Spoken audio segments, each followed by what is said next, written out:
Oi, oi! Estamos iniciando mais um episódio do Mentoria Eleitoral Podcast. A cada semana, um novo convidado. Mais do que um novo convidado, nós estamos trazendo assuntos diferentes dos bastidores da política. E hoje nós temos um convidado especial com um assunto que interessa a todos. Hoje você vai aprender a desatar um dos maiores nós de qualquer campanha ou de qualquer mandato. Quem aí nunca se esmerou para ter um conteúdo de primeira qualidade, fez toda uma produção, mas não teve como mobilizar as pessoas, não teve para quem escoar aquilo? Esse é um gargalo das campanhas, é um gargalo dos mandatos, e hoje nós trouxemos um especialista para falar sobre o assunto, o Fabrício Moser, que está há cerca de 30 anos aí nessa vivência política entre profissão, entre militância, e tem histórias para contar, tem dicas para dar de como fazer a mobilização offline e online. Um dos maiores gargalos. É um assunto central para quem trabalha com comunicação política. Fabrício, seja bem-vindo aqui, um grande mobilizador digital aqui do nosso país. Seja muito bem-vindo ao nosso podcast. Gente, obrigado. É um prazer estar aqui, uma satisfação estar aqui com vocês, para falar desse tema que é realmente, como o Glauco falou, é um gargalo, né? A gente tem um foco, os mandatos e as campanhas têm um foco muito grande na comunicação, mas na verdade toda essa comunicação é feita buscando atingir a persona que está na mobilização, né? E você não tem a mobilização como o centro dos mandatos, da estratégia de campanha. Ela não é uma coisa ainda com uma característica permanente, por mais que a sociedade tenha mudado muito. Eu acho que a gente vai ter tempo para falar um pouco sobre isso aqui, né? Mas a mobilização, ela precisa vir para o centro da estratégia. Em geral, o político só reconhece a importância da mobilização depois que ele perdeu a eleição, né? Ou no momento de crise. Eu ia falar isso. Crise é algo que, entendeu? né? Aí liga pro pessoal da mobilização, liga pro cara da mobilização, aí liga lá pro fulano, liga pro ciclano, né? E a hora que tá em crise, na hora que você tá sendo atacado, o cara, sei lá, ele teve que votar um tema muito delicado, um tema muito polêmico, ele não preparou a militância dele, às vezes ele nem tem militância, e nessa hora ele quer que brote militância sem criar uma cultura de mobilização, né? Então, assim, geralmente é isso. É quando perde, num momento de crise, e se tem uma coisa que a gente vai ter nesse mandato que começou agora, desses parlamentares, é crise. É crise. Assim, o Brasil está caminhando para um momento de cada vez mais crise da política e dos políticos. Então, o cara falou uma coisinha fora da curva, ou alguma coisinha que não agradou o eleitorado dele, é pau. Sim. Né? Assim, uma linguagem bem normal, que é pau. E a mobilização, ela mudou, na verdade, ela mudou. Acho que a gente, enfim, não sei se já entra nisso. Eu acho que a gente já pode contar um pouco aí, Fabrício, com a seu tempo de experiência, como o Glauco falou, 30 anos, né, nessa vivência de mobilização. Você passou por uma trajetória que veio da mobilização de rua e uma transição em que a internet chegou e a gente também passou a ter a mobilização digital. Não que uma coisa exclua a outra, né? Eu acho que também você pode falar sobre isso, a importância ainda que a mobilização de rua tem, mas também o que a mobilização digital trouxe de novo e como foi essa transição. Conta um pouco pra gente, acho que é muito atrelada à sua própria história. Sim. De vida, né? Que começou ali na mobilização com 8 anos de idade, a pessoa, gente. 8 anos fazendo mobilização de rua. Mas enfim, conta um pouco pra gente e fala também dessas transformações que foram acontecendo ao longo desse tempo. Vamos lá. Primeiro deixa eu falar um pouquinho da minha história, porque você falou que eu comecei com 8 anos. Por favor. Aí eu tô de mentiroso aqui. Eu não tô mentindo. Eu não falei que eu comecei com 8 anos. Tô com 9. Desculpa, gente. Falha. É que eu fui do centro cívico escolar. E aí quem é jovem há mais tempo, como eu sou aqui, vai lembrar.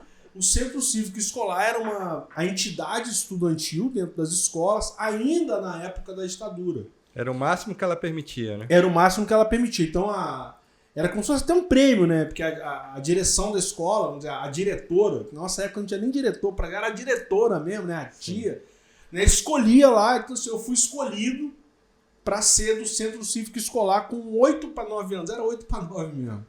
Eu tava acho que na terceira série e tal. A gente não entendia muito bem o que a gente estava fazendo, né? Mas eu lembro que sim, a gente teve até uma vez que a gente recebeu o governador, que era o Moreira Franco, no Rio de Janeiro. Meu nome é Trabalho. O nome dele é Moreira, o nome dele é Moreira. Né? E a gente... O bom de conversar com gente jovem há mais tempo é que a gente tem as mesmas referências. Podem ver aqui. O nome dele é Moreira. Até o jingle. Então, essa foi minha... Vamos dizer assim, uma experiência para sentir o cheiro, né, do negócio ali. Mas em 91, eu organizei minha primeira manifestação. E aí eu digo eu organizei, porque de fato eu organizei. Eu sou de Volta Redonda, né, cidade do interior do estado do Rio de Janeiro, cujo clube da cidade, inclusive, disputou agora aí a semifinal do Carioca, né, um dos 4 grandes do Rio de Janeiro, o Voltaço, vale ressaltar, né, tá na Copa do Brasil, tá na Série C, meu grande Volta Redonda Futebol Clube. Tem presença histórica no movimento sindical brasileiro, né? Tem uma presença histórica, né, Volta Redonda, e aí até fica aqui uma dica, né, para você que está assistindo a gente, que se interessa por mobilização, compensa você pesquisar a greve de 88, só coloca a greve de 88, que você vai, enfim, tem vários documentos, muita coisa que relata essa greve que teve em Volta Redonda. Abrindo já para fechar esse parênteses da greve, né, ela tem uma característica que pouca gente conhece, que ela foi uma greve de ocupação. Ela é uma greve, tem algumas categorias que fazem greves diferentes. Tem tipos de greve diferentes. Então, a greve de 88 da CSN, ela foi uma greve em que os trabalhadores eles ocuparam a fábrica e ficaram dentro da fábrica. Então, era uma greve onde o estresse era muito maior, porque o cara ele não saiu do plantão dele, ele foi para um plantão de 8 horas e ficou 10 dias lá dentro. Né? Aqui, assim, a gente está falando aqui de Brasília, né? Acompanhei isso também pelo GDF. Uma categoria que faz greve no mesmo molde aqui são os agentes penitenciários, por exemplo. Quando tem greve dos agentes penitenciários, eles não vão para casa e abandonam o sistema. Pelo contrário, eles têm que ficar lá dentro do sistema. Sim. Então, são greves que criam sempre um ambiente de tensão muito maior. Mas, enfim, eu sou de uma cidade que tem esse ambiente. Em 88, o exército invadiu a minha cidade, matou 3 operários, William, Barroso, Valmir. É histórico isso, a gente lembra disso todo ano, no 9 de novembro. É uma coisa que a gente carrega porque a gente viu isso. É uma greve que a cidade inteira foi para a rua, enquanto os trabalhadores ocupavam a CSN. Bom, fechando esse parênteses, em 91 eu estudava numa escola mais na periferia, uma escola mais afastada, e no movimento estudantil, nas manifestações que tinham no centro da cidade, prefeitura, etc. E tal, aquela escola nunca tinha participado exatamente por ela ficar longe. Então, é difícil você ter, geralmente, assim, quando você tem uma manifestação, cidade pequena, né? Pessoal ali no centro da cidade, quem está mais na periferia geralmente não participa, né? Porque é difícil chegar. Enfim, o pessoal do movimento estudantil passou na escola um dia anterior e eu me convenci que tinha que participar, que minha escola, que era o JB de Ataíde, ia participar daquilo. E eu gosto de contar a história do chiclete, né? Que eu me convenci. No outro dia, peguei um primo meu que é mais novo que eu. A gente pegou o primeiro ônibus para a escola, que era tipo 5 horas da manhã.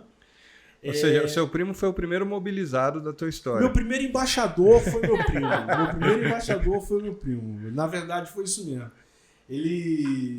O Igor, ele foi comigo e a gente chegou lá, eu masquei o chiclete, coloquei o chiclete no cadeado no portão. O porteiro chegou ali por volta de 6 horas, 10 para 6 da manhã, e ele ficou sem saber o que fazer, porque ele não podia. E aí quem já foi gestor aqui, quem já foi funcionário público, né, sabe disso, né? Você é responsável por aquele patrimônio. E é qualquer patrimônio mesmo. Né? Então aquele cadeado podia dar um processo administrativo para ele. Né? E aí ele ficou ali esperando uma decisão e era o que eu queria. Então ninguém entrava até que se tomasse uma decisão. Nisso os estudantes foram se juntando na porta da escola, professores também. Eu fui falando com um por um que foi chegando e a história foi... Um foi passando para o outro, até que a gente teve o colégio inteiro na porta, no portão, sem entrar.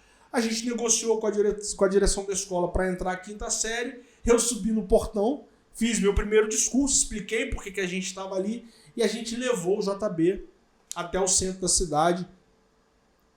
Sei lá quantos quilômetros dá, para falar a real.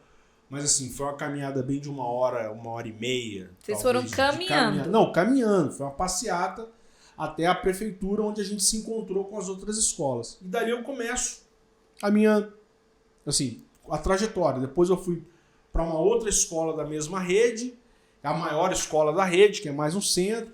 Fui eleito presidente do Grêmio Estudantil dessa escola, que tem 4.000 alunos. E calhou de ser 1992, que era o ano do Fora Collor. Sim. Então, a gente organizou o Fora Collor no interior e... Os famosos cara pintados. Os famosos cara pintadas.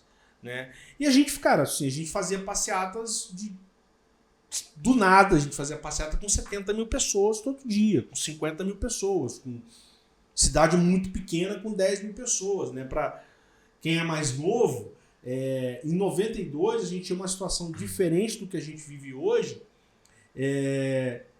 que não era militância pedindo impeachment, era a sociedade pedindo impeachment. Então assim, o impeachment do Collor era uma unanimidade na sociedade. Então você tinha uma minoria que defendia o Collor, aí vou até citar um profissional aqui, que é o Senise, por exemplo, que era da Juventude Colorida, né? Uma Senise era da Juventude Colorida, sim. Né? Mas era a galera assim, que não tinha inserção social nenhuma, assim, não tinha. Né? Os estudantes naquela época lideravam as manifestações e a gente parava tudo, era a sociedade inteira.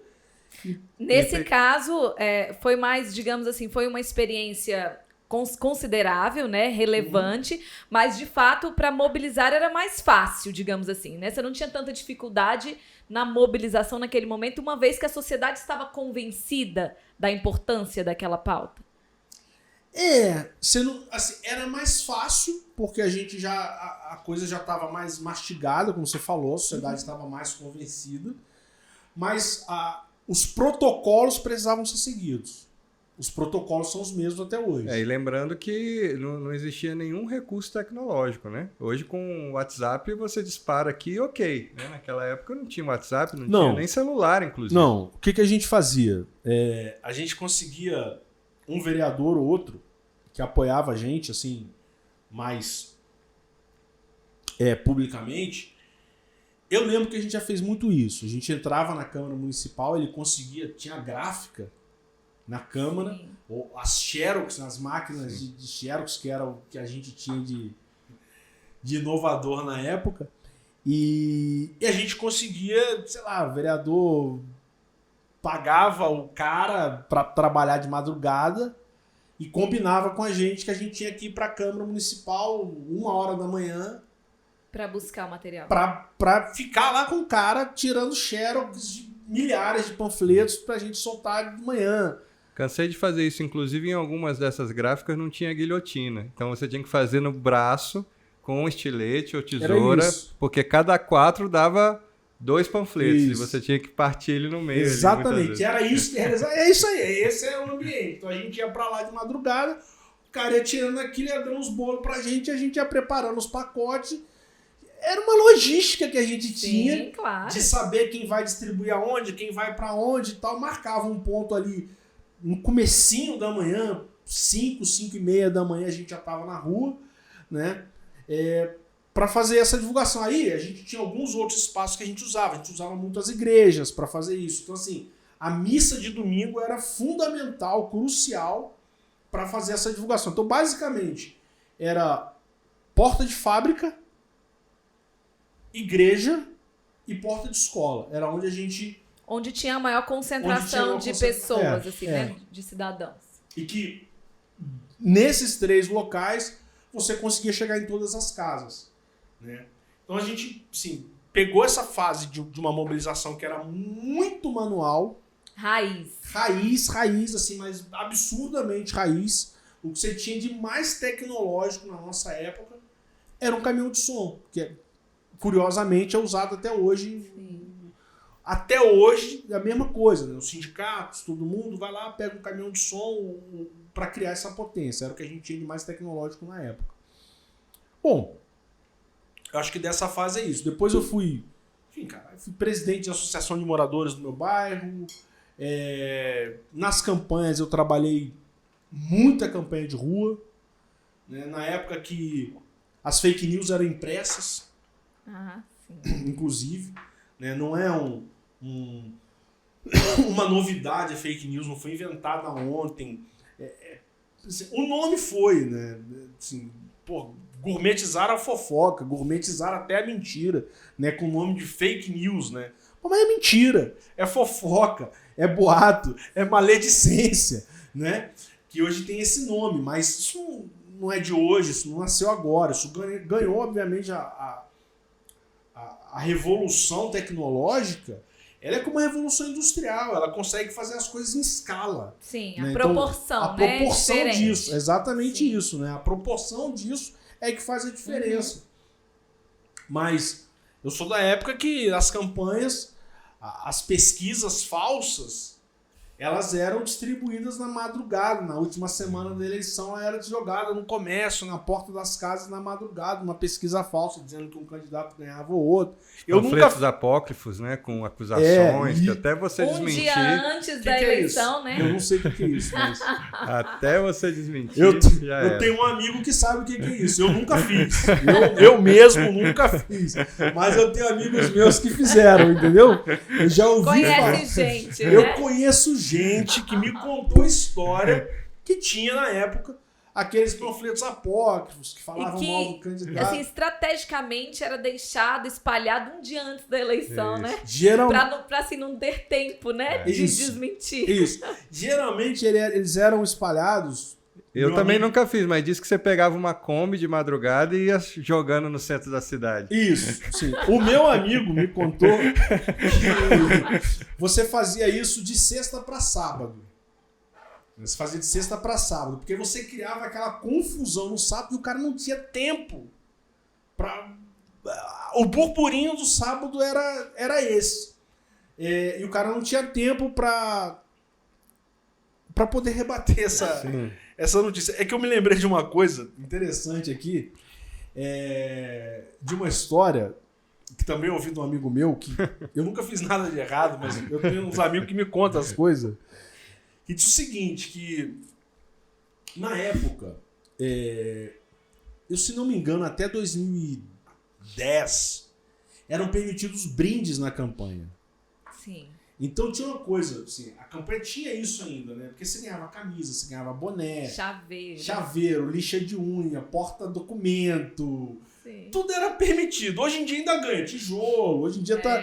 Cesta a parte básica. do tijolo, cesta básica, Pix continua. Pix não tinha ainda mais evoluído. Evolui, a evolução. Né? Mas naquela época a gente tinha isso. Então, tinha algumas campanhas que as pessoas faziam... você pegava uma camisa do adversário ou de um adversário, então você ia lá no comitê e disse, eu quero a camisa. E aí, cara, era rodo, era só chegar no comitê e pedir a camisa. Sim. Né? Aí pegava a camisa do cara, mandava fazer uma tela igual àquela, ou com aquela própria camisa, se fazia a distribuição dos panfletos apócrifos na madrugada. Porque se alguém visse... Sim. Era o adversário. Dizia que era o adversário que estava fazendo. Era o que a gente tinha de tecnologia estratégica na época. Mas, enfim, uma coisa que eu acho que mudou, assim, e aí eu acho que a grande transformação e talvez o grande gargalo que se criou por conta da chegada da internet. Nem da chegada da internet. Porque se você for conversar com quem fez campanha de final dos anos 90 para cá, eles vão te contar que é isso na internet. Ah, porque eu fiz a campanha, porque a gente cuidou do digital. Mas assim, a influência disso na campanha, vamos combinar pra gente aqui, é muito pequena. Então assim, o cara pode ter feito, o fulano, meu candidato, eu não vou citar ninguém aqui, mas teve lá, tinha um site que a gente fez e tal, a gente tentou lá, talvez até no Orkut, mas isso não tinha inserção na campanha eleitoral. Assim, isso não afetava em nada a disputa, o jogo político. Era decisivo, né? Não era decisivo, não era determinante, era um departamentozinho ali, porque quem mexia, vamos dizer, com o computador era pouca gente. Quem tinha acesso, Quem tinha acesso Sim. a isso era muito pouca gente. E aí você tinha que ter um conhecimento. Eu falo isso porque eu, nessa época, assim, dessa confusão do Fora Collor, eu me formei na época, eu sou técnico em processamento de dados. Então, no momento em que eles estavam, assim, na minha região tinha um curso superior sobre isso, que era um curso de análise de sistemas, mas que o conteúdo era o mesmo nosso. Os professores que estavam lá, que na verdade eram os chefes na CSN, os caras de tecnologia da CSN, era quem tinha no mercado, eram os nossos professores. Então, eu tive contato com esse mundo muito no início, assim, mas aí é muito no início. Assim, tô falando de quando não tinha o Word, era o WordStar, era TK3000, TK3000, 286, era DBase, era como 386. Eu fui ter um 386, trabalhar com 386 já depois de ter passado. Eu tive um 286 primeiro, um XT286 primeiro, 386. Pra quem nos assiste, depois é só digitar essas palavras no Google, vocês vão entender das relíquias que eles estão falando. Eram os computadores na época. Eu trabalhei numa editora, que era uma agência, numa editora. Eu editava jornal num programa chamado PageMaker. No que? Você lembra? Não, aí eu lembro. Não, você lembra? Por quê? Lembro porque na faculdade eu tive acesso, né? Tá entregando a idade, é que eu queria pegar ela na curva. Não tá tão distante assim. Não tá tão longe assim. Né? Eu aprendi ali no PageMaker 4.0. Enfim, a grande evolução, a grande transformação que a gente teve na mobilização, aí para os dias de hoje, é que com a chegada do celular e com a chegada do WhatsApp, se criou aí, então, uma função mais social para o celular. Então, vamos lá. Eu tive celular eu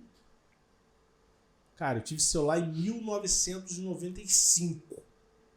Eu tive meu primeiro celular, aquele Motorola, o DPC... o DPC 550, que ainda é um antes ainda, que você comprava a linha. Aí eu tive que ir na Telefônica lá, enfim, eu me mudei pro Pará, tive que ir na Telepar, comprar isso, consegui, era uma fila e tal. Mas eu tive meu primeiro celular ali em 1995. E era uma tecnologia que era um negócio meio assim, será que, traduzindo assim, será que isso é de Deus ou é do Satanás? Entendeu? Era meio que isso, assim. A gente que era de tecnologia achava aquilo fantástico e que eu queria andar com aquele negócio pendurado aqui assim, era um status você andar com aquele negócio pendurado aqui assim e tal, né? E muita gente, não, esse negócio não é de Deus e etc e tal.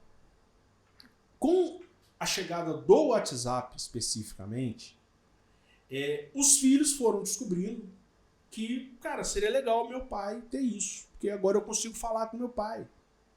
Então, aquele filho que saiu de casa, que conseguiu deixar os pais sozinhos em casa, né? Agora eu consigo falar com meu pai. Mãe, tem que ter isso aqui, porque a senhora fala comigo, eu consigo acompanhar. É uma questão até de mais segurança para a família. Todo mundo ter o WhatsApp. E aí começou todo mundo ter smartphone. E por que eu estou citando esse recorte familiar especificamente? Porque quando o WhatsApp ele chega não celular só, mas o WhatsApp, porque foi através do WhatsApp, ele foi o ponto de convencimento para que o celular entrasse nas casas e fizesse parte das casas, das famílias, né? Acho que todo mundo, quando, assim, todo mundo em casa teve o primeiro celular, a primeira coisa que se criou foi um grupo da família no WhatsApp. Tá, que depois esse grupo deu briga, que confusão, que o grupo acabou em muitos casos. Na minha família não tem grupo de família, não tem condição de ter grupo de família. Muito pela questão política, né? Vamos combinar? Exatamente. O grupo foi criado em 2018, ele acabou em 2018, ainda no processo eleitoral. Toda vez que eu falo disso, me vem um monte de palavrão na cabeça. Eu tenho ainda um rancinho de alguns parentes por causa disso. Mas o que acontece? Com a chegada do celular e do WhatsApp, essas pessoas que estavam dentro de casa, que não participavam do processo político, e aí quando tudo que a gente contou aqui, falou aqui sobre esse período do panfleto apócrifo, das campanhas, assim, do jeito mais antigo, né? Eu já vi campanha, gente, no Pará, que no dia do comício, eu vi isso, em Altamira do Pará, eu vi, ninguém me contou. Eu vi acontecer. O cara encostar um caminhão de farinha, um caminhão de cachaça. Na porta da minha casa, eu tinha acabado de chegar. E eu perguntei, o que é isso aqui? O cara falou, isso aqui vai ter comício hoje aqui, vai ter político hoje à noite aqui. E as pessoas iam porque tinha farinha, tinha cachaça, e tinha comício, tinha showmício, tinha festa, né? Então, assim, eu morei em Goiânia, quantos shows do Leandro Leonardo eu vi de graça, porque eram os contratados, acho que do Iris ou do Marconi na época. Enfim, totalmente a política do pão e circo, né? Ali era... Totalmente o pão e circo. E para algumas comunidades era o único evento, vamos dizer assim, cultural, Sim, que acontecia de tempos em tempos. Era um acontecimento, né? Exatamente. E tinha assim a gente tinha uma forma de tratar que era a época da política. Sim. A época da política. Chegou a época da política. Chegou a política, a época da política. sim. Que era Vamos lembrar que nessa época aí eram 3 meses de campanha, né? 90 também, dias de né? campanha, exatamente. Então, assim, você começava em julho, né? As convenções iam ali até o dia 10, 15 de julho, você começava a campanha em julho. E nessa época da política é que essa parte da sociedade que não era mobilizada, que estava mais alienada, que estava em casa, então assim, os avós, os pais, os aposentados, esse pessoal, eles eram envolvidos apenas nos 90 dias de campanha. Sim. Então, eu lembro inclusive de fazer aqui abrir outro parênteses aí para lembrar o seu Turíbio, grande seu Turíbio de Goiânia, tá lá seu Turíbio, firme e forte até hoje. E uma vez na casa do seu Turíbio foi um militar, ele é um militar da reserva e formado em direito e tal. E eu lembro que uma vez eu estava na casa dele, eu dava aula de informática pro seu Turíbio, e eu estava na casa do seu Turíbio e passa lá uma equipe de um político lá, de um candidato lá, e o cara bateu no portão, o seu Turíbio foi atender, já idoso o seu Turíbio, na época, e o cara disse assim, não, porque eu tô aqui e tal, o senhor é o... Aí tava lá, tinha uma plaquinha na casa do seu Turíbio lá, advogado e tal, ele, sabe, tipo, vivia a vidinha dele lá, as coisas que ele fazia, ele tinha uma plaquinha em casa, como Sim. se fosse atender, nem atendia, na verdade, mas tinha lá. E aí eu lembro que o cara disse, pô, o senhor é advogado, tá vendo? Eu também sou advogado, né? E o senhor Turíbio disse, grandes merda que você é advogado, você vai tomar no seu não sei o quê, e porra, mas eu conheço advogado vagabundo, e você é a classe de gente vagabunda, por isso que eu sou militar, e não sei o quê, acabou com o cara, porque o cara quis criar aquela conexão. Criar um rapó. Grande merda, você é advogado. Mas, na verdade, o que é simbólico pra mim? É que esse cara realmente só tentou criar uma conexão com o seu Turíbio porque era campanha. Sim. Que ele tava batendo na porta. Assim, certeza que esse cara nunca passou por ali e nunca mais vai ver o seu Turíbio foi um gênio. Sim, o seu Uribe foi um gênio, porque esse cara nunca mais ia passar por ali. Nem sei quem era o cara, não sei se esse cara se elegeu alguma coisa, eu não lembro, mas eu lembro desse fato específico, eu lembro. O que eu quero dizer com isso? É que de 2016 para cá, vamos colocar assim, 14, 16, a gente começou a ter a sociedade, as pessoas mais com o celular na mão, consumindo informação o tempo inteiro. Então, aquela senhora, aquele senhor que ficava em casa, isolado, praticamente. Alheio, às vezes até mesmo aos assuntos da família. Então, o que ele tinha? Pô, assistir Silvio Santos. Que tinha. Ir pra missa, ir pro culto, que seja, mas a vida da pessoa a partir de 60 anos no Brasil era isso. O acesso à informação era muito restrito, né? E a participação, ele não participava das coisas. No dia da eleição, alguém pegava, vou pegar minha avó lá para votar. Não, vó, nós temos que votar em fulano, tal. Com a chegada do celular e do WhatsApp, que o WhatsApp ele é uma porta de entrada, a gente fala de WhatsApp, mas quem está no WhatsApp está recebendo conteúdo do YouTube, está recebendo conteúdo do Facebook. Ali ele tem acesso às outras ramificações da internet. Essas pessoas começaram a se sentir parte do projeto. Então, a mobilização ela começa a ter uma transformação, porque agora a minha avó ela está o dia inteiro na internet. Às vezes mais do que eu. São estratos da sociedade que a esquerda, a centro-esquerda, não percebeu, não conseguiu se comunicar. Né? E aí a direita, a centro-direita, teve essa sacada, né? de falar com essas pessoas. E foi muito eficaz nisso. Né? Exatamente. E aí tem uma questão, Glauco, é muito bom você abordar isso. Que é a seguinte. Eu acho que a conta, eu não sei se isso foi feito assim, a princípio, eu não sei se isso foi feito pensado estrategicamente, que às vezes a gente tem um negócio também de achar que não, o cara foi lá, às vezes nem foi, às vezes ele tropeçou na pedra e o trem aconteceu, só que ele se ligou no que tinha acontecido, né, com uma maçã de Newton lá, a maçã que peraí, opa, né, ele não planejou aquilo, mas a partir daquilo ele, teve um insight e se dedicou àquilo. É muito importante isso que você colocou. Por quê? A eleição, assim, a política, ela é feita basicamente não. Ela é feita de ideias, conversa, pensamentos, causas e pessoas. É isso. Precisa conectar uma coisa à outra. A mobilização é a parte que a gente conecta pessoas, né? A parte que a gente cuida das pessoas para levarem essas ideias. Essas pessoas que estavam alijadas do processo, alguém uma hora fez uma conta e disse assim, peraí, vamos botar aqui, numa cidade de 10 mil pessoas, eu faço uma carreata, vamos dizer, eu tenho 2 candidatos, para ficar uma conta clara aqui. Eu tenho 2 candidatos. Eu tenho 10 mil eleitores, eu tenho 2 candidatos a prefeito.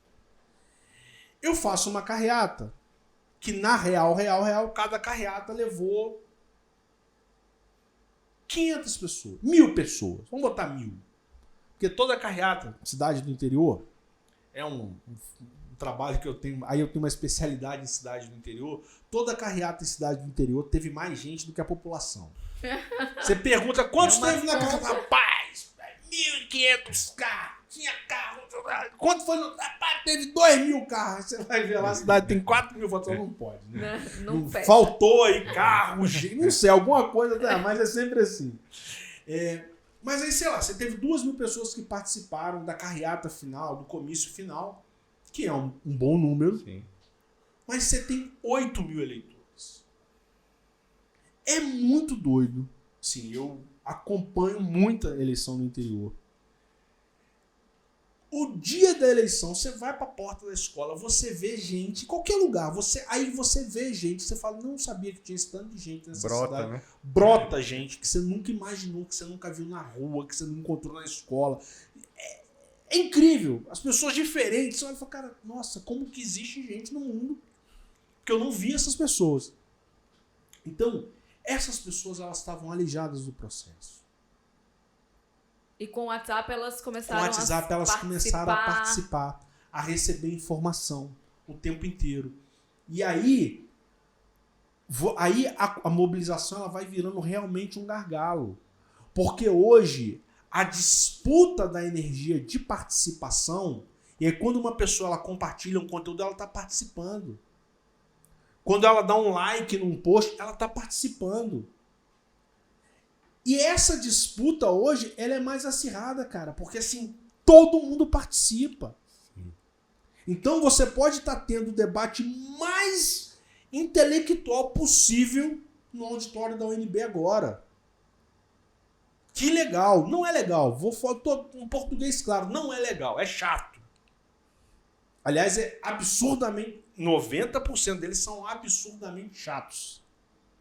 Você pode estar lá agora, pô, mas aqui, que é a nossa tese e tal. Ok. Parabéns. Enquanto você está fazendo isso, tem um exército de senhorinhas agora que estão dentro de casa e que estão participando. Fazendo política. Fazendo política. E estão fazendo... Aí, se é certo, se é errado, se é fake news, se não é fake news, se...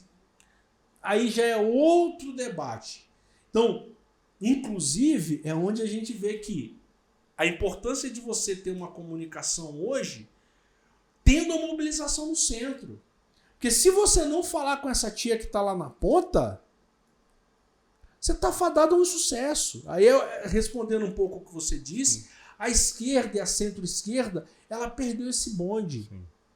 Ela perdeu, porque esse lugar parece um lugar meio sujinho, para falar assim no português, claro, é meio sujinho. Sim. Pô, você tem aqui uma agência, pô, eu faço a comunicação de alto nível. Perfeito. Entendeu? Pô, minha comunicação aqui, porque esse vídeo e tal, que a gente que tem que ter e nananana. Existe um desdém, né, intrínseco ao olhar da esquerda, né? Claro. Para esses estratos.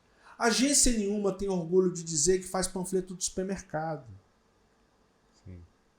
Mas é o que sustenta a base da pirâmide.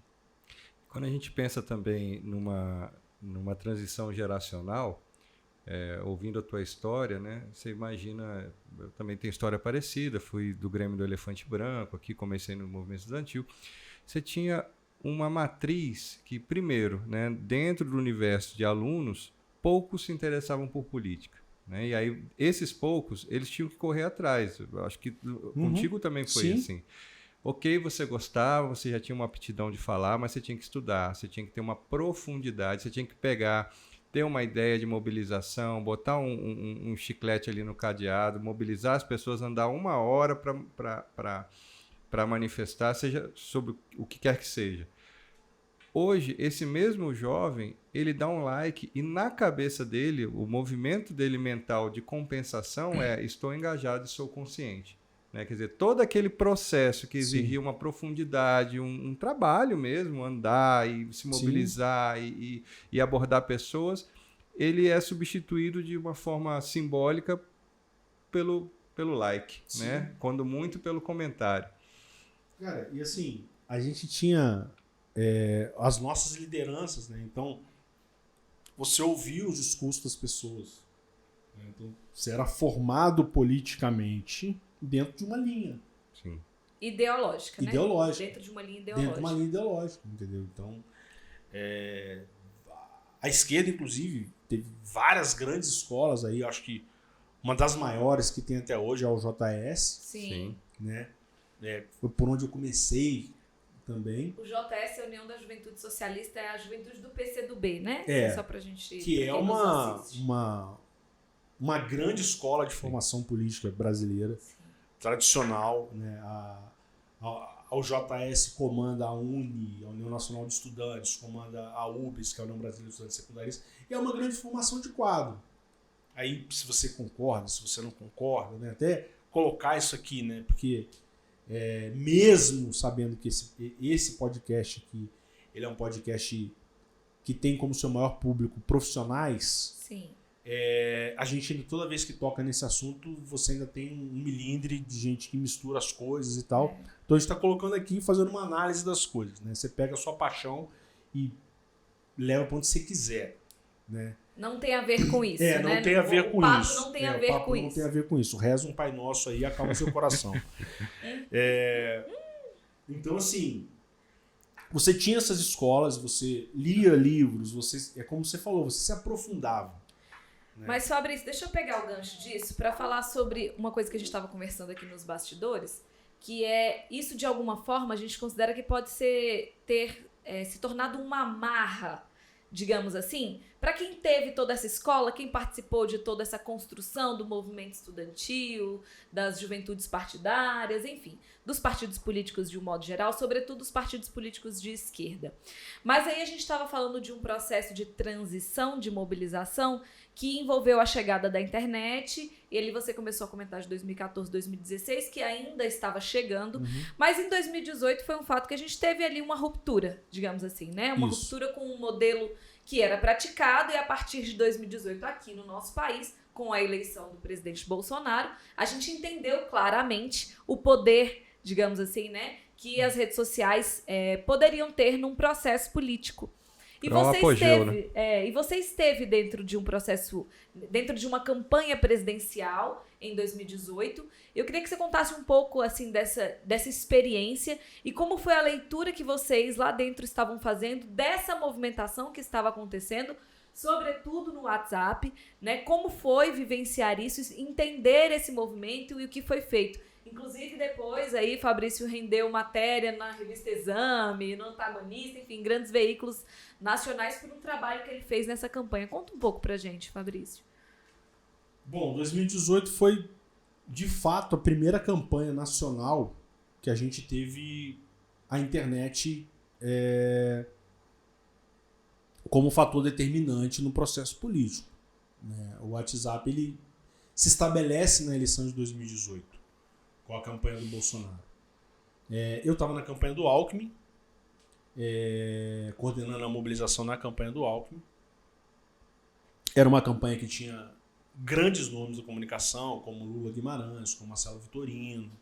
Então ela tinha uma estrutura de comunicação e de digital de ponta. Assim, e a equipe era uma equipe muito de ponta. A produtora onde a gente, enfim, trabalhou em São Paulo e tudo. Então, assim, eu costumo dizer que é como se eu tivesse... Porque quando fala a campanha do Alckmin em 2018, agora não, porque o Alckmin já ganhou umas estrelinhas no peito, hoje ele é o vice-presidente, né? A política muda tanto. Se as pessoas olhassem bem, olhando assim, com cuidado mesmo, ninguém se apaixonava muito não, porque amanhã você pode você pode ter que engolir um sapinho. Mas, enfim... Então, assim, a campanha do Alckmin, né, por mais que naquele ano ela tenha patinado, mas era uma campanha, era a maior campanha. Vamos dizer assim. Muito bem estruturada. A gente tinha a campanha que tinha mais dinheiro, mais recurso financeiro, a maior quantidade de partidos, de políticos envolvidos, mais tempo de televisão. A campanha tinha 6 minutos de televisão. Uma aposta muito grande que a televisão ia fazer a diferença. E não fez, né? E aí, assim, ele perde. Aí eu tô falando da campanha do Alckmin, que pela estrutura que a campanha do Alckmin tinha, ela tinha que estar no segundo turno, e ela perde para um candidato que tinha, acho que 8 segundos de televisão, 10 segundos de televisão, que era a campanha do Bolsonaro. Tudo bem, você vai discutir se a facada bota o Bolsonaro 24 horas na televisão, tem esse debate também, ok. Mas era uma campanha muito baseada no WhatsApp. Então, quando a gente entrou na campanha, a gente percebeu que a gente tinha algumas coisas, principalmente no nosso adversário, quando você faz a SWOT da mobilização, que aí você vai entender, né, as forças da nossa campanha, que eram basicamente estrutura. Então, o que a gente queria, a gente podia executar, desde que passasse por um aval político, porque tem uma régua que não nos permitiu fazer algumas coisas. Com fraqueza, a gente tinha um candidato que não era digital. Até hoje o Alckmin não é um cara digital. Então, você não tem o Alckmin, pegar o celular dele aqui, gravar um negócio aqui, você não tem o Alckmin dentro de casa. Acho que ninguém nunca viu o Alckmin de bermuda. Ponto. Fica isso aqui. Né? Você já viu o Lula de sunga, você já viu o Bolsonaro sentado no chão, mas ninguém tem uma cena do Alckmin nessa situação, por exemplo. Então ele não é um cara digital. Tinha um candidato que não era digital. Tinha como grande ameaça exatamente esse processo do Bolsonaro, que era um processo muito digital. A campanha do Bolsonaro estava muito dentro do WhatsApp. E vocês tinham isso mapeado? a gente tinha isso mapeado. A gente tinha o que as outras campanhas faziam. Mas tem algumas coisas aqui que serviram de aprendizado nesse processo de 2018. Primeiro, a campanha do Bolsonaro ela tinha uma vantagem sobre todas as outras campanhas. Vamos colocar aí as 3 maiores, pelo menos, que eram o Haddad, o Alckmin e o Ciro, que deveriam ser as maiores, vamos colocar dessa forma, que era uma campanha desburocratizada. Isso que a gente estava falando das amarras, né? Não tinha uma amarra. As estruturas partidárias, elas amarram muito esse processo digital, porque você tem de um lado vindo uma força do digital que é completamente disruptiva, horizontal, a tiazinha lá da ponta produzindo conteúdo, o cara que está ali agora, eu vou dar um exemplo assim de uma profissão que tá à margem da sociedade, o chaveiro. O chaveiro é um cara que você só olha para ele quando você precisa de uma chave. Aí você fala assim, putz, é mesmo, tem uma banquinha do chaveiro ali na minha quadra. Você lembra do cara. O que esse cara faz durante o dia? Ele não tá fazendo 1000 chaves por dia. Sim. Então, esse cara ele tem mais tempo ocioso do que tudo. Enquanto você tem esse cara entrando, opinando, gravando áudio, produzindo fucking conteúdo, você tem as estruturas partidárias querendo falar com esse cara, mas ao mesmo tempo, você tem que atender o cara engessado, porque você tem o quadro histórico do partido, porque você tem um não sei quem que não sei o quê. Então assim, não, chama esses meninos, põe os meninos aí pra fazer um negócio de internet. A hora que o menino começar a fazer do jeito deles, os velhos do partido, e aí tô falando das estruturas partidárias, é isso mesmo, assim, eu desafio quem me mostra uma situação diferente. Não vai ter, você vai, não, porque aí tem que respeitar, aí tem que passar, e você tem que falar com um cara que ele é viciado. Eu não tô dizendo que é mal, que é bom, mas que é viciado. O cara tá no partido há 30 anos, ele se acostumou com aquilo. Você entra na sala, se você sentar, assim, quem já foi em sede de partido sabe o que eu tô falando. Você entra lá, você senta na minha, você não pode, essa cadeira de um fulano de tal. Né? A cadeira do cara, o cara é apegado na cadeira dele. Então você tem toda uma avalanche de informação circulando e você tem que passar por esses caras que são acostumados já com um sistema em que eles...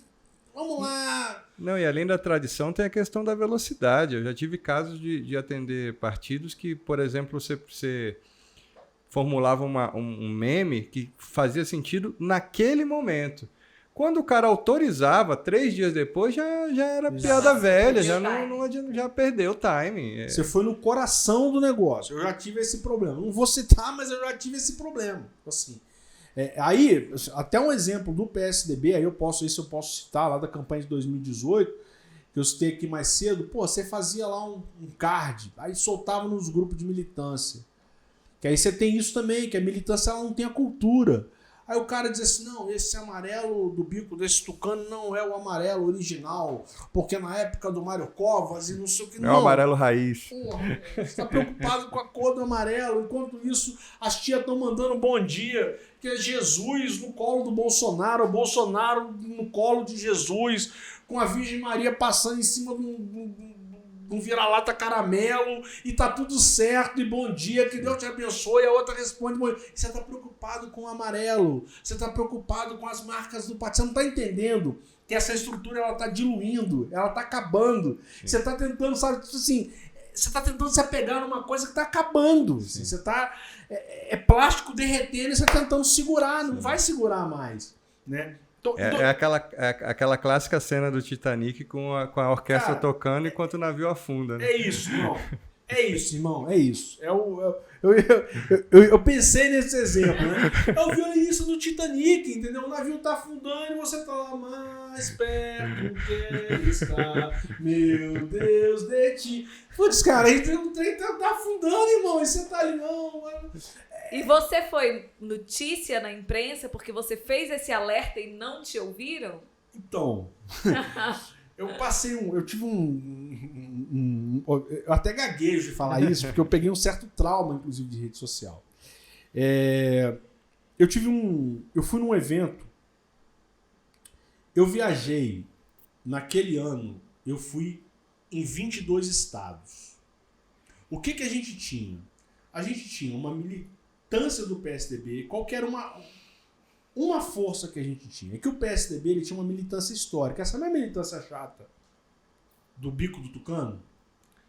Ela gostava do PSDB. Porque ela estava ali desde a fundação do partido. Então, o que a gente tinha, que dava para ser feito, era pegar essa militância e fazer alguma coisa com isso e tentar sair maior do que o que a gente entrou. Era a análise que a gente fazia disso. Então, a gente rodou o país treinando essa militância e criando essa militância digital. E a gente realmente conseguiu fazer isso. Num evento que eu fui ao Rio de Janeiro, no Rio Centro, num dos meus treinamentos, eu digo isso no palco, eu disse isso no palco. Disse, olha, eu ensino nos meus treinamentos, eu tenho um treinamento de militância em que eu ensino não peço só as pessoas para fazerem, mas eu ensino o porquê delas fazerem as coisas. Eu mostro, assim, como eu venho de um processo, e aí a gente já colocou aqui, de formação política, eu fui formado politicamente. Ninguém simplesmente diz para eu defender uma coisa ou outra só por defender. Isso a gente vai aprendendo por que a gente faz as coisas. Bom, em 2018 eu vou treinando essa militância do PSDB e em determinado momento, nesse evento no Rio Centro, eu faço uma fala onde, além de ensinar algumas coisas para a militância e pedir algumas coisas para a militância sobre estética de post e tal, eu digo que é uma guerra. Que é uma guerra. E guerra é guerra. E ainda elogio os bolsonaristas. Digo assim, olha, inclusive, a diferença nossa para o povo do Bolsonaro é que eles levantam a bunda da cadeira e fazem o que tem que fazer. Porque a grande marca das campanhas de 2018 eram os ataques que todas as campanhas sofreram da militância bolsonarista. Não teve uma questão de abrir a boca, porque eles eram muito bons nesse ataque. De hoje foi...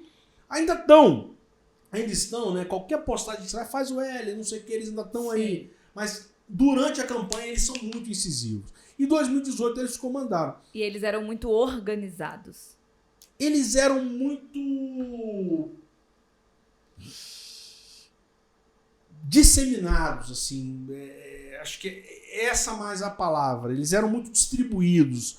Como... Capilarizados, né? Capilarizados, obrigado. É uma palavra até melhor que disseminar. Mas assim, eles eram muito capilarizados. Exatamente por isso. Porque eles estão na base da pirâmide social. Eles pegaram essas pessoas que estavam excluídas e disseram assim, cara, você é um agente, pô. Você agora faz política. Você tem deram opinião. Importância, Empoderamento. né? Empoderaram. Sabe? Um dia eu peguei um táxi no Rio, o cara disse pra mim assim, isso em 2018, e no interior o cara disse pra mim assim, eu entrei no táxi e o cara no celular. Pô, e sério, assim, foi em Volta Redonda. Assim, a minha cidade tem um serviço de táxi excelente. Você não tem problema com taxista em Volta Redonda. Os caras são bons, os caras te atendem super bem, enfim... É mais seguro você pegar um táxi do que um carro de aplicativo. E o cara levou, sei lá, 3 minutos pra me dar atenção. Aí aí ele disse assim, senhor, desculpa, é que eu tava aqui, falando no meu grupo de política aqui, eu tô em 23 grupos de política. Porque agora aqui, cara, eu tô fazendo política aqui agora o tempo inteiro. Então, assim... É um fenômeno desse ciclo histórico, né? É um fenômeno desse ciclo histórico. Aí, assim, cara estava alijado do processo político. E alguém deu a importância para ele. Alguém deu importância para ele. Então, em 2018, quando eu fiz essa fala De que era no Rio eleição era Centro, guerra. de que a eleição era guerra e de que a gente precisava ir para cima dos bolsominions, como eu coloquei isso, numa fala para militante, pelo amor de Deus, não venha no meu privado me encher o saco, nem nos comentários. Quando eu desço do palco, cara, eu desci, eu não fui entrevistado por ninguém, mas era uma campanha presidencial, tudo que você faz reverbera. Sim. Eu tive que trancar minhas redes sociais, porque quando eu desci do palco, me ligaram e disseram assim, você tá na Exame, você tá no Antagonista, você tá na Isto É, você tá no UOL, você tá no Globo, e era a notícia aí, né, que você precisou, se você pesquisar, Fabrício Moser, Bolsominions, vai aparecer para você a série de notícias, uma notícia replicada, né? Campanha de Alckmin declara guerra aos bolsominions. E aí eu sofri uma retaliação. No outro dia, eu caio no monitoramento da campanha. Porque naquela noite, eu tive que suspender minha conta do Facebook e do Instagram, porque eu comecei a receber ataque. E amigo meu, gente que eu não falava há anos, me marcando, dizendo assim, é você esse cara aqui que estão falando aqui? É você esse cara aqui? E aí veio junto com isso a ameaça de morte, sei onde é que você tá, eu vou te pegar, e porque eu era também uma figura muito fácil, porque como eu tava na linha de frente da mobilização da campanha, quando eu ia para uma cidade, meu nome era anunciado. Então, enfim, eu tenho um traumazinho de rede social até hoje. Não foi legal, né? Não foi legal passar por essa experiência. Agora, eu tenho que contar uma coisa legal que a gente fez em 2018. Aí eu vou contar um case positivo. Legal. Acho que é uma coisa que é um suco de mobilização. Uma coisa legal que a gente fez, eu sempre falo disso, foi parar São Paulo a partir do aeroporto de Congonhas. A gente conseguiu fazer um receptivo pro Alckmin, que parou São Paulo e foi notícia, mesmo sem ter gente. O que a gente fez? A gente pegou um voo que o Alckmin voltava para São Paulo chegando 6 horas da tarde em Congonhas. Quem já foi em Congonhas sabe. O aeroporto é um ovo. No meio da cidade. É um ovo ali. Fizeram um negócio no meio da cidade ali. Ele é meio que uma pracinha, né? Proporcionalmente ele é um coreto do centro da cidade ali. Né? Isso é Congonhas. Então, eu tinha 3 dias que eu estava em São Paulo, que eu tinha chegado. Foi minha primeira ação de campanha. A gente chegou, organizou a mobilização a partir dos embaixadores e dos dirigentes partidários. Quem acompanha meu conteúdo na internet sabe como eu classifico os entes da mobilização. Isso é muito importante, não é uma coisa que às vezes assim, parece que você sistematizou para ser papo de internet. Não. É trabalho, é como a gente realmente organização, para que cada um saiba a sua função e não é todo mundo fazendo tudo ao mesmo tempo. É muito importante, a mobilização, sim, ela começa, a mobilização, ela começa quando você sabe para quem você tem que ligar. Então, acho que esse é o grande problema que a mobilização resolve. Se você tem organização na mobilização, na crise ou na comemoração, você sabe para quem você liga primeiro e para quem você liga depois. Como é que você categoriza isso, Fabrício? Eu categorizo embaixadores. Os embaixadores, né, para quem é de marca, né, no corporativo, tem os embaixadores de marca, que é aquela pessoa que ela leva a marca, ela representa a marca, né, onde ela vai.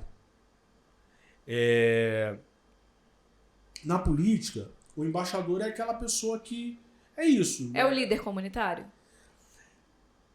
Não, o líder comunitário é porque assim, ele pode virar um embaixador. O fato dele ser líder comunitário coloca ele no segundo degrau, que eu chamo de entes partidários institucionais. Então o embaixador é o cara que ele está comigo. É o cara que ele já entendeu, ele faz parte da empresa, do projeto político. Ele tem aquele projeto político como se fosse ele mesmo. Então, é isso. Eu trabalhei muito tempo com um candidato no Rio, que as pessoas na cidade olhavam e disseram, é o menino fulano de tal. Você carrega aquilo, mesmo que não seja período eleitoral, você carrega aquilo com você. Então, você tem os embaixadores, que são as primeiras pessoas para quem você liga. Assim, ó, cara, é o seguinte, agora nós temos aqui, eu lembro que o Alckmin estava no Tocantins, e o Marcelo Vitorino, na época, me ligou, disse assim, ó, nós vamos fazer o primeiro comício do Alckmin, acho que era Araguaína, e vai ser transmitido, vai ter uma live. Cara, ele me ligou, eu disse, pra quando? Ele disse, não, agora. Estão chamando ali, daqui a pouco vão chamar ele pro palco, a gente quer transmitir a fala dele. E eu tava jantando em São Paulo. Assim, já tinha saído do escritório, tudo, tava jantando, os caras, beleza. Eu tenho os meus embaixadores. Então eu sei para quem eu vou ligar. E liguei para 5 pessoas, montei um grupo, assim, em 15 minutos. Eu tinha 100 lideranças acionadas, prontas, esperando a live começar para elas acionarem as suas redes e a gente poder gerar engajamento naquela live. Então eu tenho os embaixadores, os entes partidários institucionais. Então, assim, o líder comunitário, o presidente de uma associação, o padre, o pastor, a primeira conversa que eu tenho com ele é enquanto instituição. Então eu estou te procurando porque você é o presidente da CDL. Tá? Você é presidente da associação comercial. Ele representa um grupo. Ele representa um grupo, os interesses de um grupo. Ok. A tendência, assim, o meu objetivo é que esse cara vire embaixador meu. Isso é bem legal. Ele vai subir um degrau, né? Ele vai subir um degrau. Então eu tenho os embaixadores, os entes partidários institucionais, que é aqueles com os quais eu falo, eles representam um CNPJ. Eu tenho os militantes, que são aquelas pessoas que estão dentro do projeto, que vão participar, vão consumir conteúdo, vão ajudar, mas ela é uma ajuda mais braçal, ela é menos de formulação, de definição estratégica, ele vai ser acionado por alguma liderança. Eu tenho os simpatizantes, que é o quarto. O simpatizante é quem? É aquela pessoa que ela é do mesmo campo ideológico ou de causa que eu defendo, mas ela ainda não está dentro do meu projeto político. Então, um exemplo. Se eu sou um candidato de centro-direita ou de direita, eu defendo o conservadorismo. Um exemplo. Não adianta eu perder tempo falando com quem é de esquerda que defende pautas identitárias, por exemplo. Porque assim, esse cara não é simpatizante, ele não vota em mim. Então, eu tenho simpatizantes. Até aqui é onde eu tenho o meu poder maior de mobilização. Então, eu pegar o cara que, enfim, defende mais ou menos o que eu defendo, e aí a gente está numa negociação tentar trazer ele para o projeto. Aí eu tenho os indiferentes, que é a maior parte da população, que está indiferente a tudo isso. Sim. Que, inclusive, é onde o bolsonarismo e a extrema-direita ela conseguiu se inserir, porque o indiferente tem dor, que não está sendo visto por essa galera, porque eles entram... esses outros 4 aqui, eles entraram num sistema que os partidos e a burocracia partidária consome o modus operandi dessa galera. Sim. Fora que ele vive numa bolha, né? Exatamente, põe ele dentro de uma bolha, e aí ele acha que o importante é a eleição da direção do partido, ele acha que o importante é o que o partido está fazendo, o tanto de publicação que o partido está fazendo, livros chatíssimos, enormes, etc., com mensagens complexas e tal, mas isso equivale, você vale se você leu aquilo. E você tem os indiferentes, a galera que está tentando viver, a galera está vivendo. Sim. Entendeu? A galera que tá vivendo. Preocupado com o preço do arroz, né? Exatamente. Do preço da gasolina. Pô, se hoje, assim, é isso, tá preocupado com o preço do arroz, tá preocupada com a promoção da carne moída, sabe? Que um exame do filho precisa marcar, tá preocupado se tá com câncer ou se não tá com câncer. Vida real. Sim. Assim, vida real. São os indiferentes. É a galera que vai vir na reta final. Mas que tem dor. Que isso fique muito claro. E eu tenho os haters. Por último, eu tenho esses 6 públicos. Os haters é a galera que eu vou ter que lidar, porque diariamente eu vou sofrer ataque de hater. Então, eu divido nesses 6 públicos. A partir do momento que você tem isso mapeado, você sabe o que você pode esperar de cada público desse, o seu trabalho fica mais fácil de ser feito. Então, quando você estava organizando essa mobilização para o Serra no aeroporto de Congonhas, quando ele estava voltando de viagem, o que vocês fizeram aí, já tendo tudo isso categorizado? Então, eu tinha, na verdade, eu estava há 3 dias em São Paulo, foi pro Alckmin, foi pro Serra não. Alckmin, desculpa. Mas tudo bem, o Serra estava envolvido. A gente tinha Eu tinha feito uma reunião com o diretório de São Paulo, foi a única coisa que eu tinha. Eu tinha 81 nomes de presidente de diretório em São Paulo, no município de São Paulo. Tem lá as zonais deles, lá as 81 zonais, como a gente faz aqui no DF, Sim. em Brasília. E eu comecei a ligar para eles e pedindo que eles fossem embaixadores. Eu comecei a... Porque o embaixador, ele tem um sentimento de pertencimento muito maior. Então eu ligava pro cara e disse assim, é o seguinte, isso aqui só vai funcionar se você me ajudar. Se você não me ajudar, vai ser um fracasso. E o doutor Geraldo, que é como os paulistas e paulistanos do PSDB o chamam, e o doutor Geraldo vai passar vergonha no aeroporto. E nós vamos fazer ação. Então eu preciso de você. E aí eu criei uma gamificação. Então eu dizia assim, eu ligava pro Glauco, dizia assim, Glauco, a Aline disse pra mim que vai levar 20 pessoas. Você vai levar quantas? Porque eu preciso entregar isso aqui no final pro doutor Geraldo ver quem ajudou. Entendeu? Às vezes eu não tinha nem falado com a Aline ainda. Eu dizia, Aline, o Glauco disse que vai levar 50. Você vai levar quantas? Bom e velho blefe, né? O bom e velho blefe. O Glauco é bom nisso.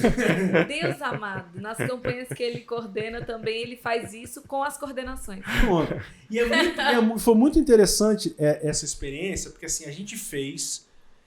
a gente colocou ali, devia ter 100 a 150 pessoas, que é muito pouca gente. E a gente realmente parou o aeroporto. O Alckmin não sabia do que estava fazendo, senão ele proibiria da gente fazer aquilo. Sim.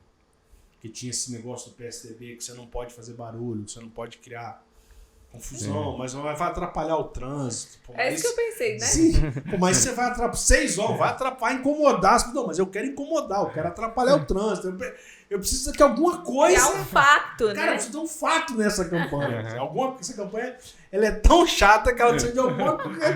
Alguma coisa precisa acontecer. Sabe? Assim,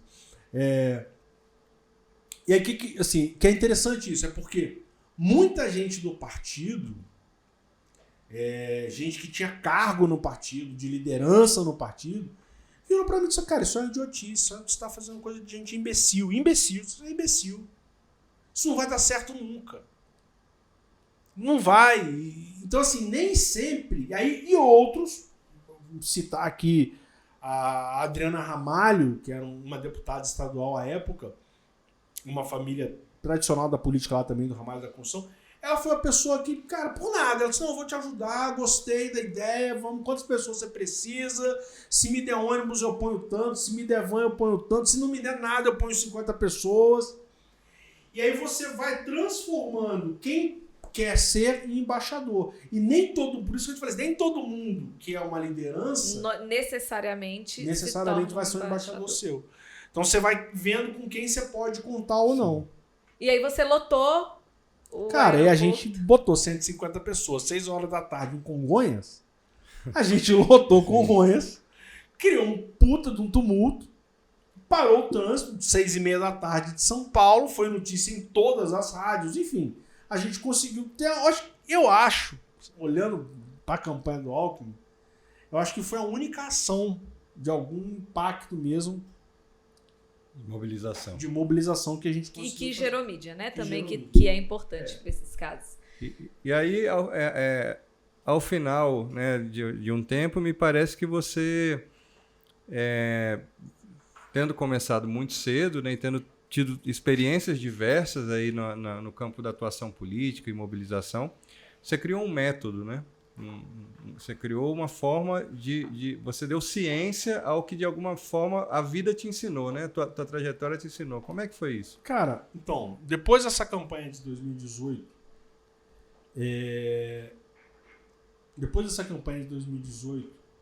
eu percebi que a gente precisava sistematizar aquilo, que estava acontecendo, porque mesmo com tudo isso, o Bolsonaro continuava e continuou avançando, tanto que venceu a eleição. Sim. Né? A esquerda o PT e as forças, né, que estão ao seu redor. Pô, pelo amor de Deus, cara. Tipo assim, estamos falando de 4 eleições ganhas seguidas. E ela completamente perdida naquele processo contra o Bolsonaro. Então, e como eu estava na campanha do Alckmin e eu consegui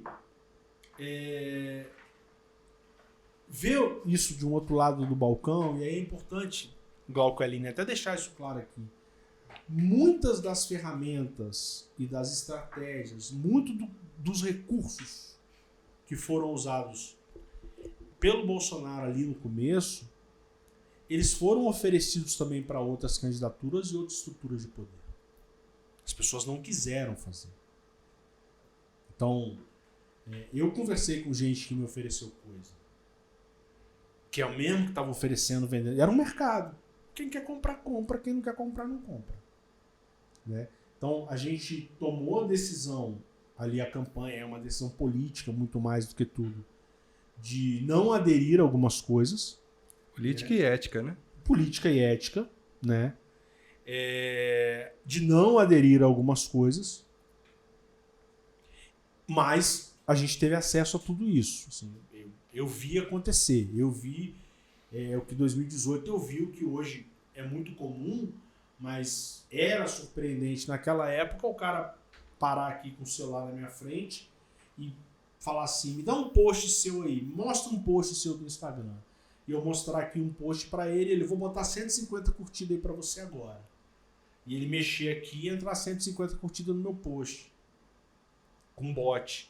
Tipo assim, agora isso é um negócio que você entra na internet, você botar no Google, você compra bot. Né? Mas isso em 2018 as campanhas não sabiam fazer. Sim. Né? E não se interessaram muito, na real. Sabe? Ah, não, isso aí, não quero isso não, isso aí é coisa errada e deixa pra lá e pronto. Fora a confusão de fornecedores, não sei se você viveu isso também, porque depois do Obama, o que teve de gente para me vender, a tecnologia que o Obama usou, assim, era de... chegava um momento que você não sabia, mas dá para confiar, não dá para confiar? Assim, um monte de cacheiro viajante com soluções tecnológicas debaixo do braço. Né? Obama e Cambridge. Exato. Todo mundo fez a campanha do Obama, todo mundo tem o que a Cambridge usou. Todo mundo, né? Enfim, aconteceu isso, né? Era muita gente. Eu tive que conversar com muita gente assim que na verdade, eu até deixei de atender algumas pessoas que poderiam ser melhores, porque você vai enchendo o saco. Sim. Porque toda reunião que a gente ia, todo evento que a gente tinha, que eu chamo dos mágicos, aparecia alguém com uma mágica. Uma solução Uma mágica. solução mágica. Não, porque eu tenho aqui um sistema que vai juntar sua É sempre exclusivo, só ele tem aquilo. Né? Ninguém tem. O do outro não faz a metade do que o dele faz. Não, ele tem a mágica. Ele só esqueceu de combinar com as pessoas. Eu passei por falar de um negócio que é polêmico, inclusive, aqui. Eu vou começar aqui, eu vou deixar um corte para vocês aqui. Aplicativo de mobilização não funciona. Não existe aplicativo de mobilização que funcione. Você pode mandar fazer, você pode comprar um da China, você pode comprar um da onde você quiser. Não existe aplicativo de mobilização que funcione. Por quê? Porque ele tenta criar uma cultura paralela àquilo que já é a cultura das pessoas. Na campanha do Alckmin, eu entrei, a primeira coisa que eu fiz foi descontinuar o uso de um aplicativo de mobilização que tinha sido até capa da Veja, que era o Talkmin. Por quê? Porque é uma mágica. Não, porque aí você organiza os seus eleitores aqui, você já coloca o cara aqui, quando entrar a liderança embaixo dele, o aplicativo, que aí você distribui o conteúdo. Cara, assim, ó, todo mundo que tá me ouvindo, que tá me vendo, que tá vendo a gente agora, todos nós aqui, a gente usa no máximo 5 aplicativos do nosso celular.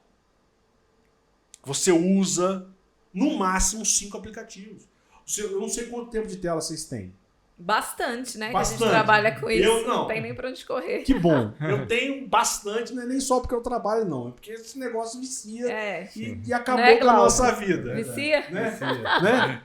Então eu não vou falar meu tempo de tela aqui, que eu vou ficar me sentir muito humilhado. Com certeza o meu é maior. Um dia desses eu fui tentar corrigir minha filha pelo tempo de tela dela, o meu é 2h30 maior do que o dela. Então, Então não tá dando exemplo. então é o seguinte, você usa 5 aplicativos no máximo. Usa. E tô colocando muito, tá? Sim, colocando muito. Aí eu pego agora, aí você tem o WhatsApp, que já virou um negócio ali toda hora, mensagem. Sim. Alguns usam o Telegram, tal, pode ter um outro aplicativo de mensagem que usa. Aí você usa o Instagram, uma rede social ou duas. No meu caso aqui é Instagram e Twitter. Mas Instagram, Facebook... TikTok. O TikTok... Cara, mas eu não tô falando aqueles assim... Banco, um aplicativo do banco. E aí eu não tô falando de aqueles e-mail. aplicativos que são eventuais, de utilidade, né? Tem o Uber, ou o próprio aplicativo do banco. Né? Você usa quando você precisa de um serviço e tal. Então, assim, todos esses aplicativos, eles te oferecem entretenimento. Eles falam com sentimentos basais seus, né? Vão nos seus pecados capitais aí, luxúria, ira, gula, né? Tá tudo trabalhando nisso. Aí agora eu tenho um aplicativo que você vai saber tudo que o deputado tá fazendo. Porra, é sério. Eu vou baixar um aplicativo para receber as notícias do deputado. Com missões ainda do deputado, que é para eu curtir, comentar, compartilhar. Eu tenho um aplicativo que não funciona. Porque você vai criar um hábito chato. A política, ela tem que vir dentro da minha cultura. Então, é inverso. O melhor aplicativo de mobilização que existe hoje é o WhatsApp. Esse é o aplicativo de mobilização. Então, a equipe tem que pegar e, de forma até organizada, porém descontraída, porque uma coisa que a gente também estava falando mais cedo aqui, existe uma forma de comunicação hoje que ela é mais oriental, ela é mais descontraída, ela é mais num bate-papo, as pessoas estão ali trocando ideia e você percebe isso, a gente percebe vários áudios aí de pessoas que não têm muita habilidade com a internet, que falam as coisas erradas, né? Enfim, tô tentando lembrar de algum aqui, eu vejo muito meme. Mas a gente... Então, assim, existe hoje essa linguagem mais solta, mais popular. O WhatsApp é popular. O WhatsApp é feira. O WhatsApp é uma feira. Então, assim, se eu não consigo falar numa linguagem de feira, eu não vou falar com o cara que está na feira. Então, aplicativo de mobilização não funciona. Porque não existe, assim, eu desafio qualquer um no Brasil a me mostrar um aplicativo e botar os resultados na mesa e falar pra gente funcionou. E na última eleição eu baixei o aplicativo do PT, eu baixei o aplicativo do Ciro.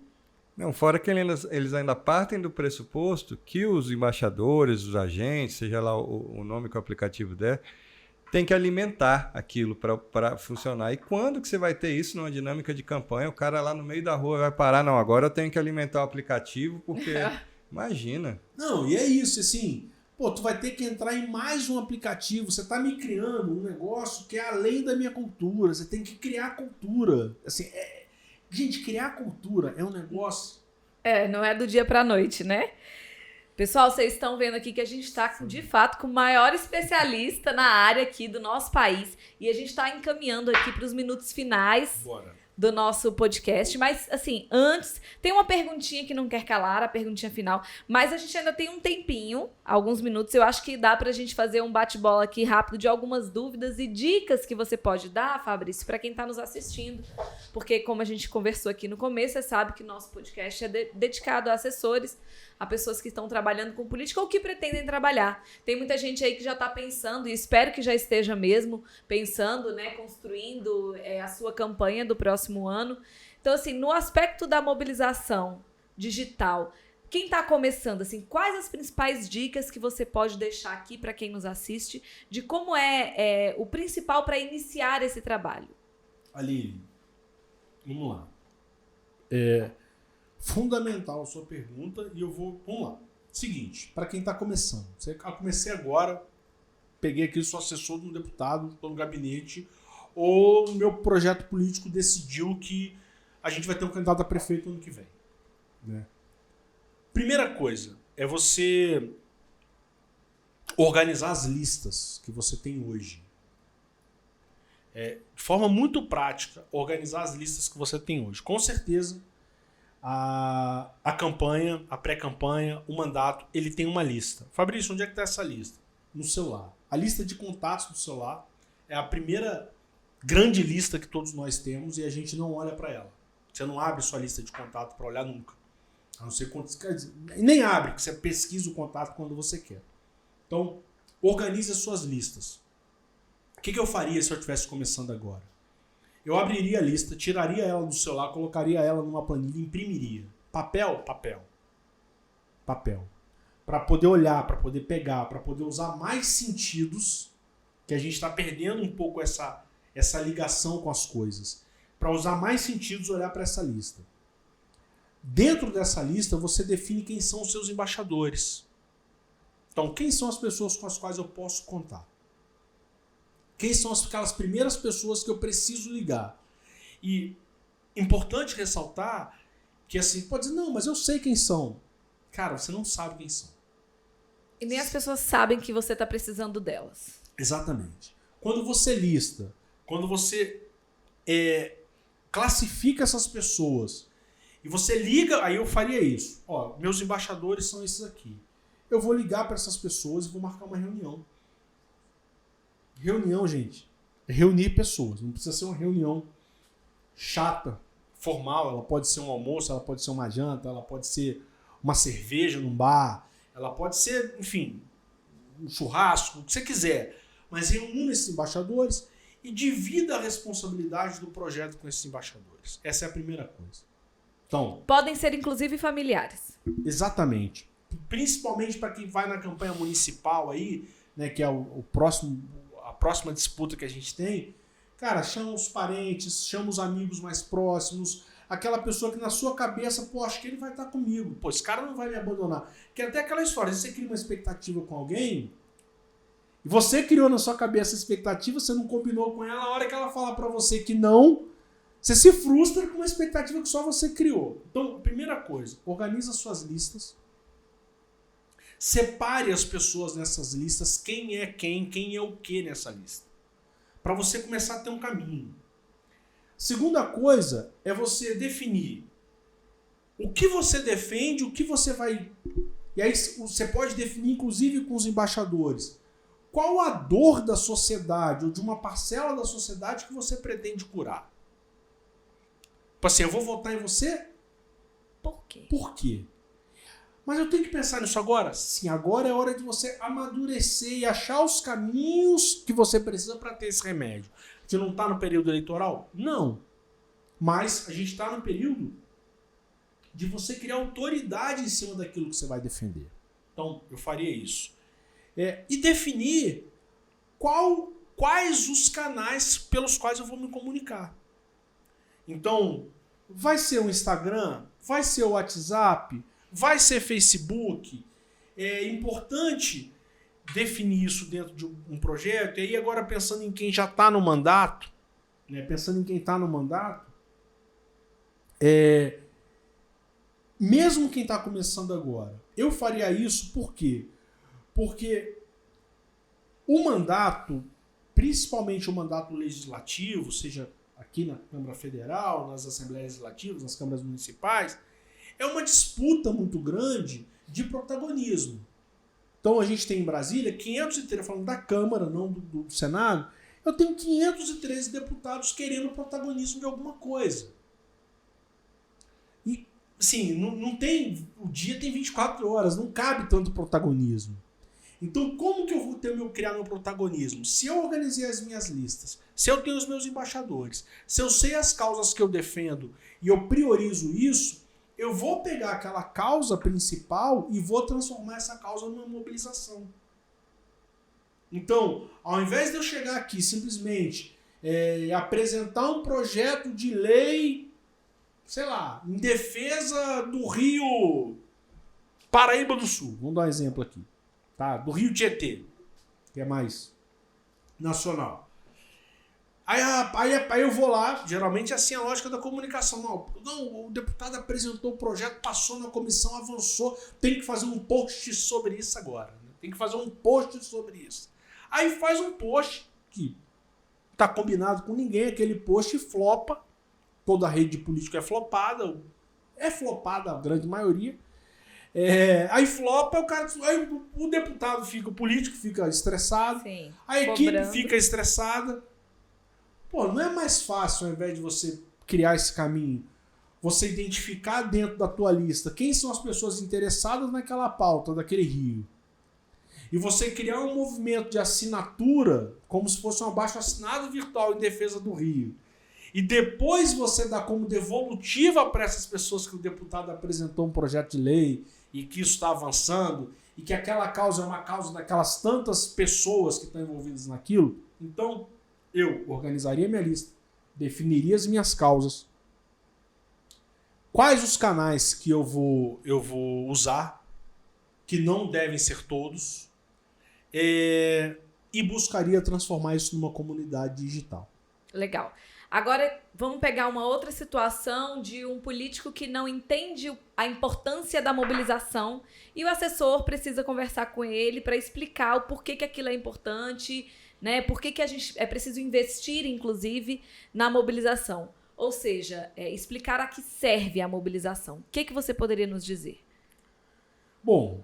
Dar argumentos, né, para esse assessor. 2 argumentos. Primeiro, dentro da pauta que o político você já decidiu, você já tem uma pauta definida do que ele quer de projeto de lei, etc. e tal. Você precisa mostrar para ele que as pessoas estão hoje na internet 24 horas, que toda pauta que se apresenta ela tem polêmica e a gente precisa de um exército para defender o político. O político entende muito essa linguagem da defesa.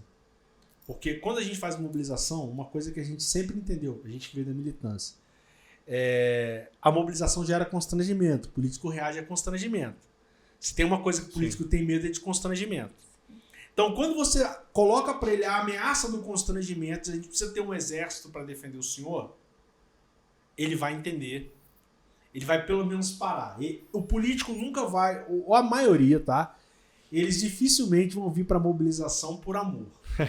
Eles têm que vir por medo. Pela dor. Pela dor. Por medo.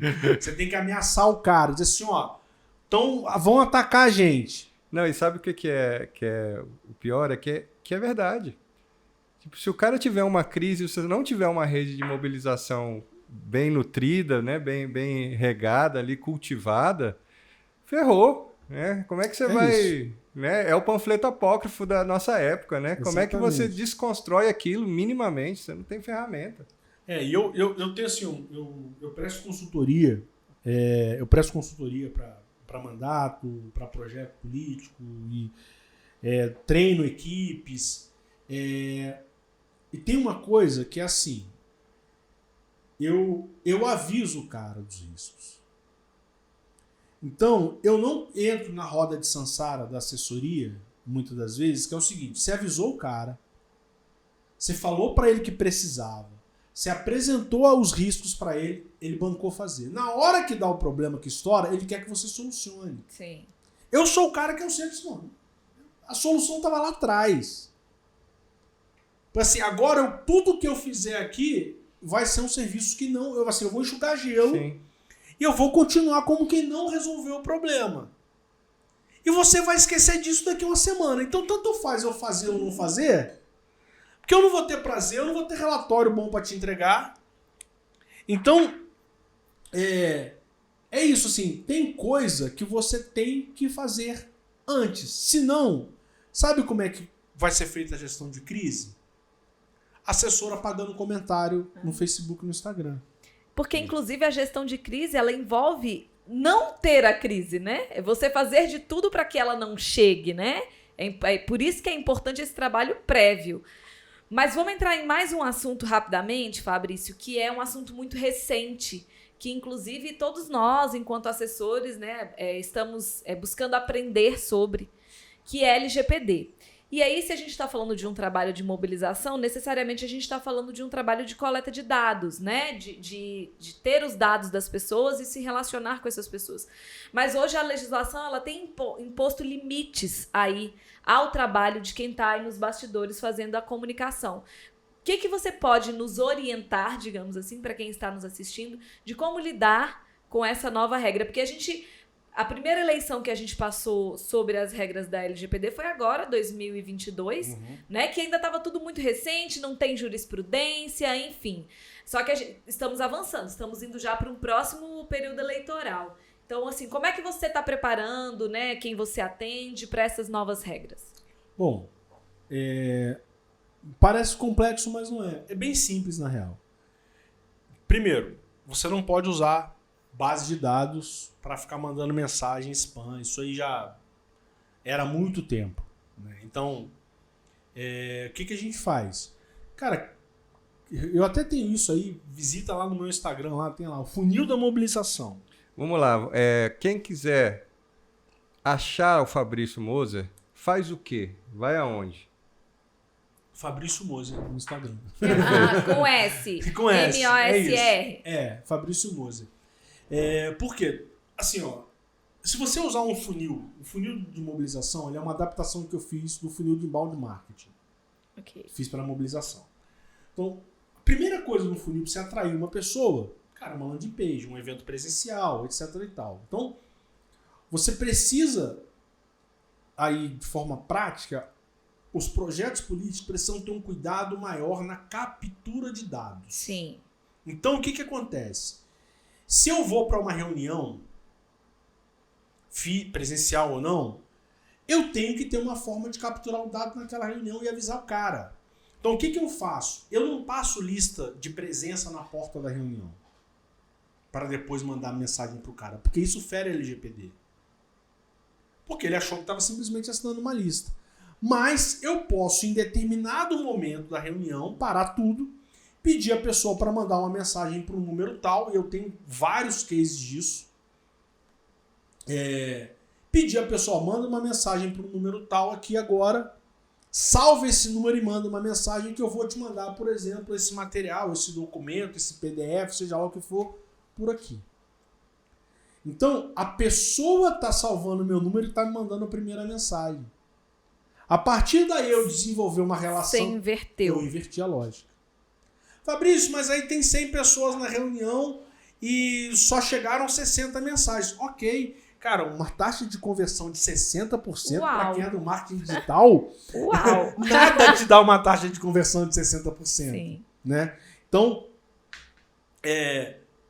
a LGPD ela é vencida, vamos dizer, a partir do momento que você agora tem que trabalhar a captura do dado, ela já tem que ser feita pensando na LGPD. O que não funciona, aí é aquilo mais uma vez. Não adianta você não querer fazer isso agora, e aí quando chegar faltando uma semana para a eleição, ou 15 dias, não, eu tenho que mandar disparar um WhatsApp para essa base que eu comprei, não sei aonde, e tal, e tal, e tal. Eu tenho que fazer uma coisa ilegal. Aí é ilegal. Aí você já vai para um outro campo, que nem vale tratar aqui, mas é um outro campo. Quer fazer o disparo ilegal, deputado? Quer fazer o disparo ilegal, prefeito? Tá, dá para fazer o disparo ilegal. Tem quem faça, mas é ilegal. Sim. Agora, quando você fala aqui da captura de dados, é importante também dar tratamento a esses dados, né? Você não pode colocar todo mundo no mesmo bolo, numa mesma planilha, achando que você vai conversar tudo com todo mundo sobre todos os assuntos, não é mesmo? Exatamente. Vamos lá. Atrair o lead. A pessoa veio de alguma forma. Lead é o contato, O contato, né? A partir do momento que eu atraio, então a pessoa foi numa reunião, a pessoa entrou numa landing page, visitou meu site, visitou meu Instagram e tal, comentou alguma coisa lá, entrou ali, atraiu. Eu converto. Agora o próximo passo é a conversão. O que é a conversão? Eu vou transformar isso num lead qualificado. Eu vou pedir que ele responda preencha um formulário. Se você quer participar, você quer... quero. Então, se qualifica para mim. Ele se qualificou, eu vou para a terceira etapa, que é a mobilização. Na mobilização, agora é conteúdo segmentado. Então, é exatamente o que você falou. Aí eu pego esses leads que eu tenho e jogo dentro do losango que eu falei no começo. Eu vou identificar essa pessoa, onde que ela está. Qual a área de interesse dela? É um embaixador? Pô, é um embaixador. Pô, não, ele é um simpatizante. Ele foi lá e fez um comentário porque, de repente, eu estava defendendo uma pauta tal que ele também afeta essa pauta. Mas ele não está no projeto ainda. Não, ele é um militante, às vezes ele é um cara do partido. Vamos dizer que não está com o meu deputado, no caso da deputada de vocês aqui, que vocês trabalham aqui, que a gente tem uma pessoa em comum, que a gente tem uma amizade aqui. Mas o cara tá hoje, a gente tem aqui, né? Só para deixar, acabo falando as coisas. Mas a Deise, que é a deputada do PSB do Distrito Federal, que ela veio para o partido para ser candidata, e que hoje o PSB está descobrindo a Deise. Né? Tipo, a militância do partido hoje está olhando e vendo que a Deise, ela tem muita coisa que agrada a militância, que atende às expectativas da militância. Então, eu vou pegar essa estrutura. Peraí, deixa eu ver. Esse aqui é militante, esse aqui é embaixador, esse aqui é um líder comunitário, esse aqui é um pastor, então ele é um ente institucional, que eu posso falar com ele. Então, eu trato esse lead na mobilização, e aí é muito importante, já para ir para o final, sempre ter uma chamada para ação. A mobilização, ela exige movimento. Ela exige que se gaste energia com movimento e moderação. Militante, eu gosto de dizer assim, resumir da seguinte forma: quem não aguenta o barulho da militância não mexe com o sono dela. Então, assim, o militante é um cidadão comum. Você não está pagando salário para ele, ele não é seu funcionário, ele não vai se adequar às regras da casa, ele não vai se adequar à polidez da sede partidária, do ambiente da sede partidária, dos funcionários CLT que estão ali. Entendeu? Ele é um cara que está te ajudando voluntariamente com a energia dele, com o jeito dele, com a forma de falar dele, no ambiente que ele frequenta. Que pode ser muito antagônico, inclusive, tudo isso ao que a direção partidária representa, na sua essência. Então, mobilizar significa criar experiências para essas pessoas e moderar. Moderar significa você ter empatia. Eu não vou moderar nada se eu quiser te impor alguma coisa. Então, para moderar, eu tenho que ouvir os dois lados. Eu tenho que entender os interesses. Então, é muito importante, nesse processo de mobilização, você ter chamadas para ação, né, o call to action que a gente fala sempre no nosso CTA, sempre ter uma chamada para ação, eu ter experiências para essa militância e eu entender essa militância do jeito que ela é e tratá-la bem. Para concluir mesmo, a gente tem dos anos 80 e 90 para cá um advento de um modelo de igreja chamado as comunidades evangélicas, né, que, enfim, Goiânia tem lá a Fonte da Vida, enfim, tem a Sara Nossa Terra. Universal. Essas comunidades, elas têm como característica tratar bem a pessoa quando vai lá. Elas fizeram um contraponto à Igreja Católica, que era aquela, é simplesinho, é o banquinho de madeira aqui, todo, né, mas é a nossa igrejinha e tal. E os evangélicos chegaram, não. Tem que ter ar-condicionado, o banco tem que ser bom, o som tem que ser de primeira, a bateria é a mais cara, a guitarra é a mais cara, aqui é um negócio. Aí o cara fica ali 2 horas, 3 horas, todo domingo, feliz, porque a experiência é agradável. E a experiência é agradável porque foi pensada na pessoa que vai chegar.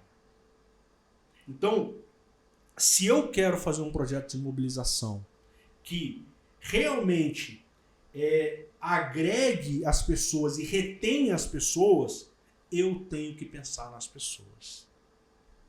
Então, monte o seu projeto pensando que você está agregando pessoas e que no banco ela é bem atendida, que as lojas estão se preparando para atender, tudo a sociedade prepara para nos dar cada vez mais conforto. Sim. Então é muito importante que os projetos políticos também Entendam esse novo momento. E eu tô falando isso, Aline, porque o ano passado, mesmo falando tudo isso, mesmo sendo eu, que às vezes o cara, putz, me tira daqui para ir lá, e eu conheço o Brasil profundo, eu conheço o Brasil muito profundo. Sim, absurdamente muito profundo. E aí você chega lá, tem um monte de cabo eleitoral, aí o cara me chama, eu saio de Brasília, eu paro a minha agenda para ir, vou dar um treinamento lá para militância. Aí eu chego lá no lugar, ele põe 500, 300 pessoas no lugar, que é quente, que a acústica é horrível, e, enfim, quase que ele põe um monte de boi em cima de um caminhão e ele quer que você engaje essas pessoas. Então, assim, fazer a mobilização é tratar as pessoas com dignidade, para que elas tenham sentimento de pertencimento. Eu topei levantar essa bandeira da mobilização e hoje vocês estão aqui, a gente está aqui falando sobre isso com uma pessoa que se diz especialista nisso. E eu topei levantar essa bandeira da mobilização principalmente, antes de tudo, não foi para atender aos políticos. É porque quando chega a campanha, quando chega no grosso do serviço da campanha, quem faz o grosso é gente. Então, a minha missão é fazer com que as campanhas elas passem a olhar para as pessoas o tempo inteiro. E como gente, não como número. Como gente, não como número. Sabe? Porque não adianta a gente sentar, reclamar da velha política, reclamar da compra de voto, etc. e tal, e você tratar as pessoas como se elas nada fossem. Muito bem. Sensacional, Fabrício. A gente está chegando ao final aqui do nosso episódio, que foi riquíssimo, né? De fato, um especialista aqui na área.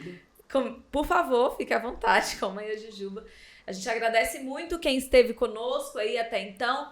Lembrando sempre de se inscrever no nosso canal e ativar as notificações para não perder nenhum episódio. E aí, para terminar, Fabrício, tem uma pergunta que a gente faz para todos os nossos convidados. É verdade. Política boa se faz com? Em uma palavra. Gente participando. Muito bem. Arrasou. Muito obrigada. Gratidão, Fabrício. Gratidão a quem está aí nos assistindo. Foi um dos episódios, na minha opinião, que mais trouxeram conteúdos de valor para quem trabalha aí em gabinetes e em mandatos. Muito obrigado, amigo. Eu que agradeço, gente. Muito obrigado. Sigam o tio aí nas redes sociais, Fabrício Moser, e é isso.